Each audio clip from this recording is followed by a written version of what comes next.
Thank you very much. Thank you, Dr. Gregory-Lopez. I am very honored to be here for the Hope Fund to get this award for cancer research, especially in light of the excellent and just actually tremendous physicians and scientists who've gotten this before. And tonight, David Baltimore, a good friend, and obviously somebody of magnificent accomplishments. And also because I'm a firm believer in supporting basic research, and I really appreciate the way that the Hope Fund supports in this orthogonal way people who are doing basic research that may have ultimately impact on the cancer problem, because that's one of the things that I've done. But as a basic scientist, I've really been blessed by the opportunity to see my research findings translated to a powerful new strategy for cancer therapy. And I realized this in 2006, when I met a patient by the name of Sharon, who was a 24-year-old woman who had recently graduated from college and gotten married, and then was diagnosed with metastatic melanoma. She had it in her brain, her lungs, her liver, everywhere. And she failed every therapy that was thrown at her. She was hospice bound, was giving only a few months to live, and was on one of the early trials of anti-CTLA-4, a drug that I helped develop that was based on the fundamental science that I'd done in T-cell regulation. And within 3 months, her tumors, despite the fact that they'd continued to grow in the face of all the other therapies, within 3 months, the tumors had receded and then disappeared. And I met her 1 year after she was told by her doctors that she was completely tumor-free, and it was quite an emotional meeting. It was the first patient that I'd ever met. To me, up until that point, it was just numbers and reports from the companies I was working with. But I got a call to go to the outpatient clinic, and she heard that the inventor of the drug was there, so I went to see her, and I walked in the room. She was there with her husband, her parents. She was a very large woman. She picked me up. I thought she cracked a rib at first. And we all started crying, and I was very moved, because I thought of all the laboratory research I'd done when,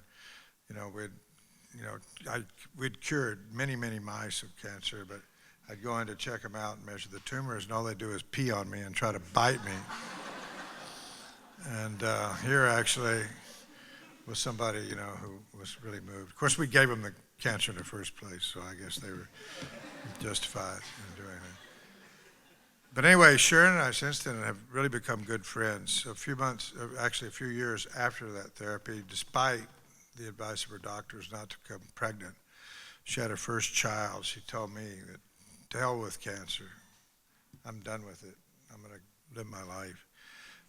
And then a couple of years after that, she had another child.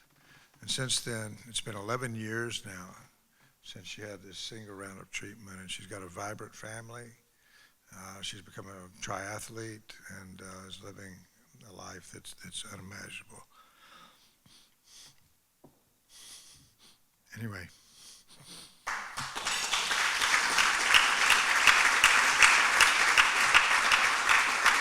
This is I get emotional when I talk about it. Anyway, this is my first experience in how basic science, my own basic science, could really have an impact on people and their lives. In the beginning of my career in the late 70s, I was trained as a biochemist, but the field of cellular immunology was still in its infancy. T cells, which are a critical part of the immune system, they circulate throughout your body and find foreign antigens and related to bacteria and viruses and perhaps even cancer, it was thought at the time, and remove them. Otherwise, very little was known. In fact, the professor that I had that taught me about T cells, which had just been discovered, didn't even believe in them. He was a B cell guy. He thought about antibodies and stuff. T cells, I don't know, he said. But by the late 1970s, I joined a growing cadre of scientists that were trying to solve their mysteries, and devoted the rest of my career since then towards T cells, understanding them. Early 1980s, my lab identified and worked out the structure of the receptor that T cells use to recognize these foreign antigens, which was a significant accomplishment, but it wasn't that simple. The field, my lab and others, very quickly realized that that's not the whole story. Actually, the antigen receptor can really be likened to the ignition switch on a car. You know, you turn it and the engine runs, but it doesn't go anywhere. There are other signals needed that are called co-stimulatory signals. And so by the late 80s, we showed that the molecule CD28 was actually an accelerator pedal on T cells that had to get a signal in order to get them going to take off. Because what you have to do, you got probably between 50 and 100 million different T cells in your bodies, each with a different antigen receptor. And only one or a few of them are going to recognize any particular foreign thing that's come in. And you got to go from a few dozen to hundreds of thousands of them within a week or so in order to deal with the challenge. And so CD28 is the pedal that tells the cells, take off, divide as fast as you possibly can, acquire function, and eliminate the enemy, the army that goes out there and actually does their job and attacks. But that's also not the end of the story. There had to be a mechanism to stop this, because if you don't stop it, they're going to kill you. And so at first it was thought that they just run out of gas after being activated and die for what's called activation-induced cell death. But in 1994, my lab and another, Jeff Bluestone's, identified another signal called CTLA4 that acted as a brake to stop the T cells after a certain point and stop them before they could cause damage. And we proved that this was a critical stopping signal by knocking the gene out. And what happens in mice that don't have that gene is the immune system kills them by the time they're 3 weeks old because it can't stop. So it's a critical downregulator of immune responses. And so this was all fundamental biology. We're trying to understand how T cells work. And then I had this aha moment, because I was aware that one of the aha moments when you learn that you got something that you know could be quite important with important applications, not just to science, but to, you know, treatment of cancer and other diseases. But at the time, it was clear that there were numerous attempts that had been made over the years to mobilize T cells to treat cancer, but they were almost uniformly disappointing. There were almost no positive results in trying to do it. And it seemed to me that this might be due to the fact that nobody realized that there were these breaks, and everybody was concentrating on turning T cells on and trying to get them to go out there and kill the tumor cells. So, but the brakes, they're going to frustrate you any time, because the program that turns on the brakes has to be initiated when you start an immune response to keep them from killing you. Anyway, so I had the idea that if you could just disable the brakes long enough to let the T cells keep going, that maybe we could let them eliminate cancer cells. And so we tested this idea in mice with an antibody that we had made to the CTLA4 molecule, and it worked beautifully to destroy tumors in mouse. Almost every tumor that we tried, you have it growing in mice, you inject anti-CTLA4, they just melted away. And the mice were permanently immune to re-challenge, but of course, that's what the immune system does. It deals with a foreign invader or something's dangerous, and then you have memory that lasts. And so this was you know, to me, was an amazing thing. So we eventually, although there was a lot of skepticism because we were telling people, let's treat cancer by ignoring the tumor cell.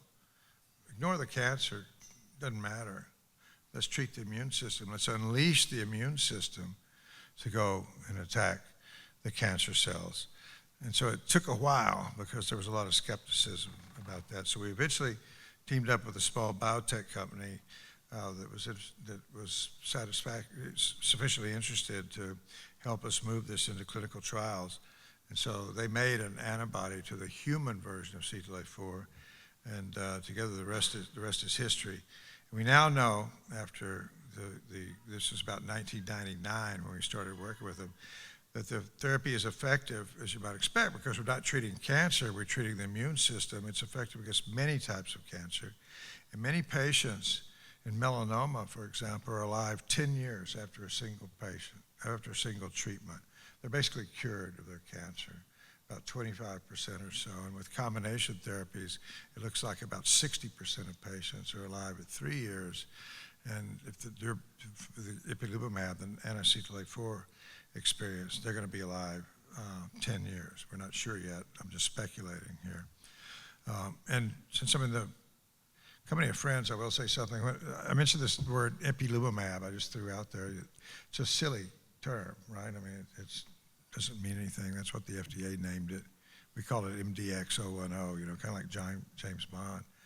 But the FDA named it ipilimumab, and so I tried to convince the Medarex people to go to the FDA and at least put an H in front of it because we had invented it at Berkeley, where I was at the time. But they decided that ipilimumab was, I guess, not a sufficiently gravitas to be the name of a cancer drug. But anyway, in the intervening years, I've had the privilege of meeting many patients who have had benefited from anti-CTLA-4 therapy and later on anti-PD-1 therapy. And it's overwhelming, and emotions kind of get in the way when patients that I meet all the time in airplanes and airports and restaurants, and people tell me about how they, had these responses. But since then, additional anti-CTLA-4-like breaks have been identified, and antibodies to these are showing remarkable benefit in patients.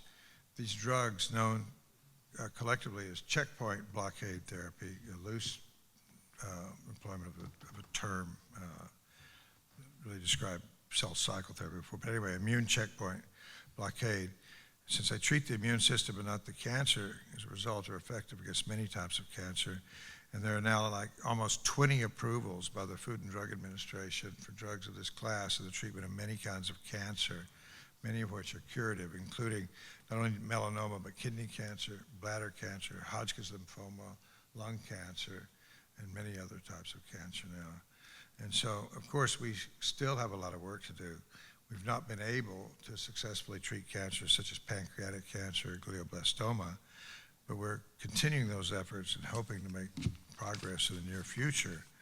But I'd like to stress again that in order to keep this progress going, we need to continue to support basic science because that's where the real discoveries come from. It's not from trying to look at cancer and do something because that's mostly incremental. The big jumps come from understanding basic biological mechanisms, and it's just really gratifying to me to receive this award from the Hope Foundation. It supports exactly that kind of research, and I heard many presentations today about this sort of work that's going on, and that's what we need if we're going to keep this going.